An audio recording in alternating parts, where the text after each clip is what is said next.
Next, we're going to London, joined by Marco Vicenzino, Director of Global Strategy Project, a geopolitical risk and international business advisory firm. Thanks very much for talking to us. What kind of world is Trump going to usher in? Well, that remains a big question. It's actually, apart from the trade issue and the foreign policy front, it's largely a blank slate. He's made many comments that have caused shockwaves, but then again, many of the comments that he's made in public, many others in Washington have made in private. What I think is what distinguishes is the fact that this is a presidential candidate that's made public statements that have actually questioned those elements that underpin American foreign policy since 1945. We live in a changing world, and a changing world is much different from the world of 1945. What happens often in the foreign policy debate, many have sort of acted, not just in the U.S., but I think in Europe also, as if there's continuous continuity. There's a need to adapt to geopolitical realities, but it needs to be done in a much more rhetorically responsible way. But it needs, there needs to be a serious reconsideration. The U.S., the West, NATO, there's new challenges, and they have to adapt to these new realities. And I think what Trump has done in certain ways is he's shocked the system by his rhetoric. But in reality, these things need to be discussed. Many things seriously need to be discussed. Just Trump to determine it within his party, within the Republican Party itself, is understanding what America's role is in a changing world, and also a really frank dialogue between the United States and its allies on where this alliance is going, what underpins it, and the future, the road ahead. It's not going to be an overnight process. It's going to be a fairly difficult one, but a frank discussion has to begin, and has to begin rather sooner than later. Do you really see him moving closer to Russia? I don't think moving closer is building a rapprochement. Russia is not an ally of the United States. It's unlikely to ever be an ally of the United States, but at least to have some sort of civil dialogue and working together on many issues around the world. In recent times, obviously, you have the conflict in Ukraine, obviously the conflict in Syria. There's much that's divided both the United States with Europe and Russia. And what he's trying to do, I think, at the present time is at least to begin a dialogue.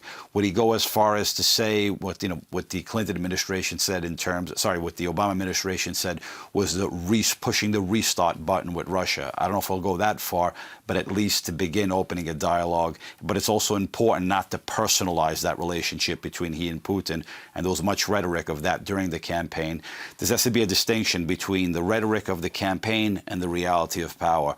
And he needs to use the next 2 months there's going to be a lot of uncertainty, sort of state of limbo. He needs to use a lot of rhetoric to reassure allies, to begin a substantive dialogue. So when he begins his administration on Inauguration Day in late January of 2017, there can at least be some form of progress being made.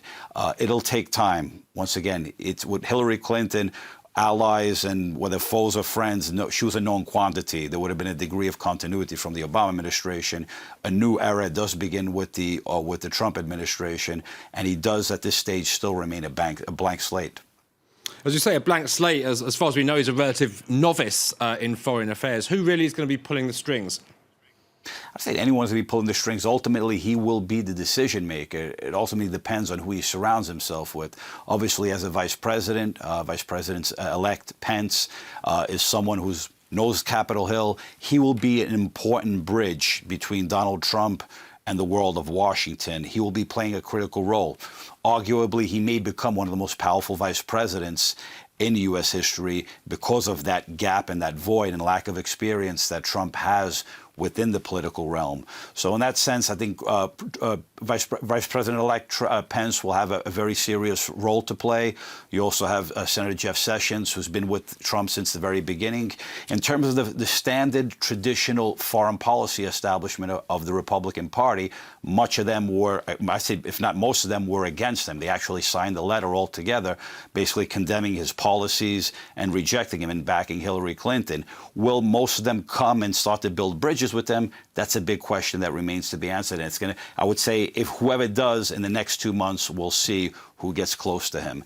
The campaign is over. The reality of power has to be setting in. And I think the Republican Party, if they want to lead, obviously they have the Congress, they have the Senate, and now they have the White House. In order to make progress and to move the country forward, there has to be a degree of reconciliation within the party itself, and then Trump himself with the opposition, those who did not vote for him. There needs to be that process of reconciliation, although that will take a much longer period of time. Marco Vicenzino, thanks for joining us. Thank you.